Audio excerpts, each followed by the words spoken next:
నువ్వు ఎన్ని మాటలన్నా ఎదుటివాడు నిన్ను క్షమిస్తున్నాడు అంటే, జాగ్రత్త గమనించండి, నువ్వు ఎన్ని మాటలన్నా ఎదుటివాడు నిన్ను క్షమిస్తున్నాడు అంటే నువ్వు చాలా ప్రమాదకరమైన స్థితిలో ఉన్నావని గుర్తించాలి. ఎందుకోసం తెలుసా?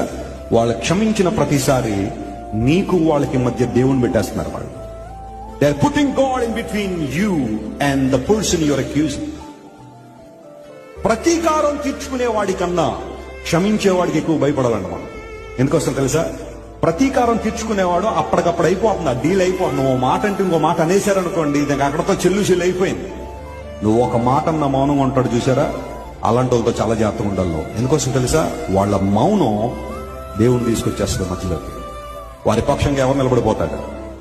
అందును బట్టే ప్రతీకారం తీర్చుకునేవాడికి ఎవడు భయపడక్కర్లేదండి ప్రపంచంలో. క్షమించే గుణం ఉన్నవాడికి భయపడాలట. ఉందా భయం నీకు? భార్య ఏమంటలేదని చెప్పి ఇష్టానుసారం